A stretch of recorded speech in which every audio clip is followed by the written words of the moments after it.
عز وجل دې موږ پوه کړي. تاسې څه فکر کوئ طالبانو دا کتاب کې خو زه یوه خبره کوم 24 جلده کتاب د طالبانو دې کې داسې نادرې خبرې شته چې ډېرو ځینې کې زه نه پوهېږم خو نور که هېڅ نه وي طالبانو ورونو زه په دې باندې ډېر خوشحالېږم چې ما ته الله کوم ژوند را کړی ده. طالبانو نه مې د واده سره شوق ده، نه مې د دنیا سره شوق ده، نه مې د زرې سره شوق ده، نه مې د بلډینګ سره شوق ده، نه مې رب العالمین د وزارت د چوکۍ سره.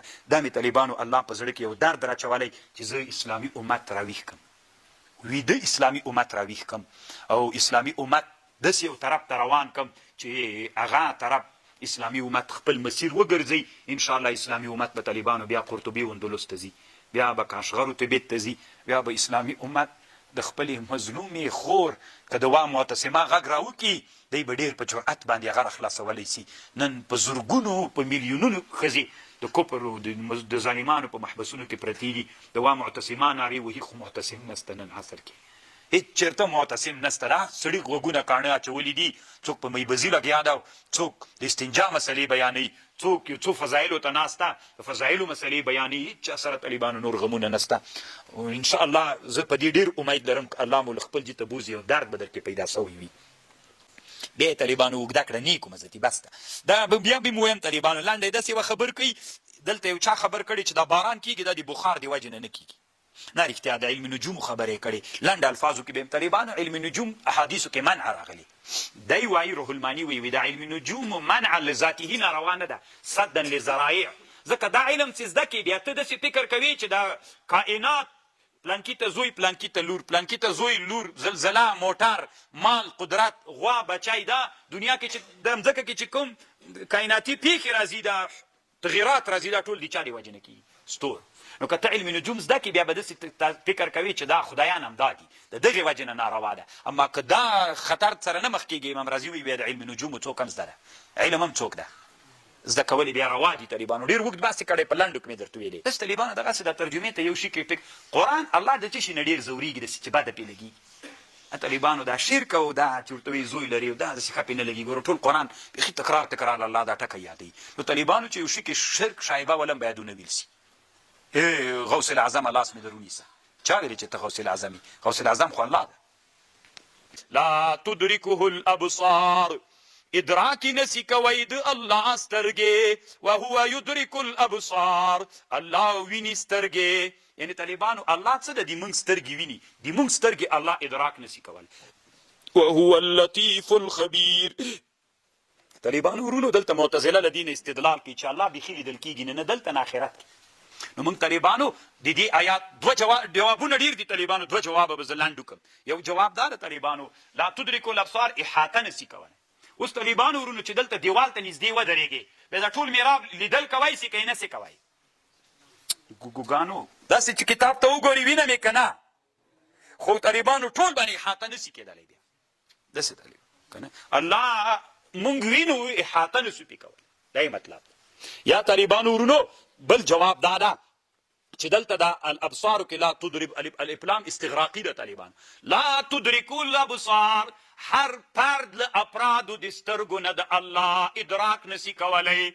صحیح د استغراق به در سره ومنو، خو استغراق په ټولو حالاتو کې نه منو. لا تدرکه الابصار، هر فرد له افرادو د سترګو نه په دنیا کې الله نسی لیدلی، اما په آخرت کې خو له دې نه نفی نه راځي. هر فرد له افرادو د دنیا، هر فرد له افرادو د انسانانو نه الله په دنیا کې نسی لیدلی. نو دې نه خو دا نه معلومیږي چې استغراق دې په ټولو زمانو په ټولو امکنو کې هم راسي. طالبان دی باندې بیا روح الماني بحث کړی او یا بل جواب دا کړی طالبانو په دغه اصطلاحاتو دغه سترګې نسی لیدلی. الله چې بیا په آخرت کې لیدل کېږي هلته به انسان ډېر مترقي سوی وي، ډېر مزل به یې کړی لکه ساینسدانان چې وایي یوه بله حاسب الله ورته پیدا کړي، ادراک به په هغې حاصل کېږي.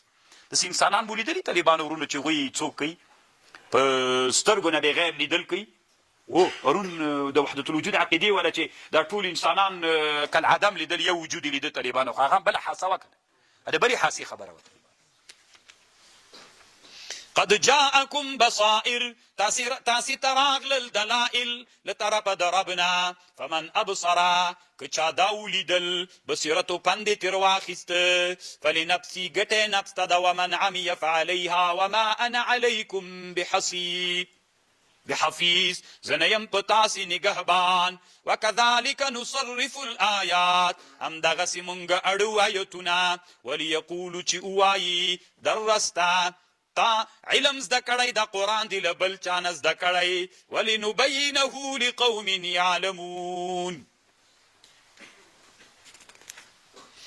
اتبع تابعداریو کما اوحی الیک من ربک لا اله الا هو واعرض عن المشرکین ولو شاء الله قد الله خو کسی ما اشرکو وما جعلناك عليهم حفيظا وما انت عليهم بوکیل ولا تصبوا الذين کنزام کوي کسانو ته یدعون چې عبادت کول کیږي به یدعون چې رابلی بغیر د الله نه یعنی د کافرانو خدایانو ته کنزام کوي ولی فیصب الله دوی به کنزاو کی الله ته عدوا لوجد جهل او د ظلم او د تجاوز بغیر علمنا كذلك زينا لكم وكذلك زينا لكل أمة عملهم ثم إلى ربهم مرجعهم فينبئهم بما كانوا يعملون تاسو دی غوی رب تکنزا کوي به تاسو رب تکنزا کوي روح المانی وی طالبانو دار اختیار وی دل تبا شویگانو چې حضرت عمر او حضرت ابوبکر صدیق ته په بغداد کې کنزا وکړي وی سنی براجک سواغت به کنزا کولی علی سیته مې ولی کنزا ورته کوي وی غوی تر چې بل کنزا ورته کوي دومره سخت غوسه نه ورځي وی چې علی سیته کنزا کوي نو زکه ډیر خوان کوي بیا غوی ډیر پیزوري دسه قمقلان طالبان کنه علی سی وا ټول دی مونږ دي طالبان ټول دی مونږ خود به ویل چې زکه ز علی صاحب ته کنزا کوم دوی په بل کنزا ډیر دردیږي نه واقسموا بالله دوی واقسموا دوی قسمون کول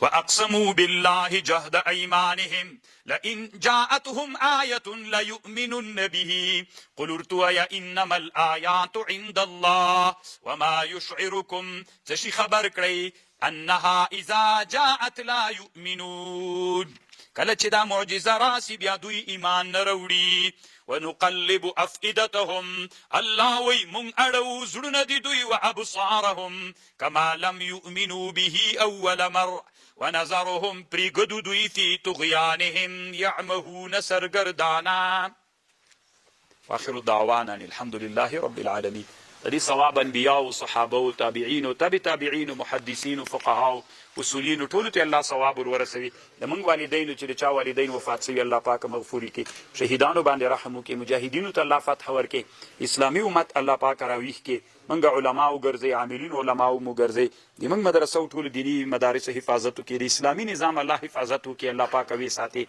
ټول شرعي حاجتونه الله پاک پوره وګرځي الله پاک د موږ مشکلات حل وګرځوي الله پاک موږ د مصیبتونو بلاونو وساتي الله شرعي حاجتونه پوره کړي الله پاک د ټول مسلمانانو مریضان وی الله عاجل شفا ورکړي قرضداران وی قرضونه اخلاص کړي غیر متأهلین په شرعي نکاح متأهلین وګرځي اولادونه لري الله صالح اولاد ورته نصیب کړي رب اغفر وارحم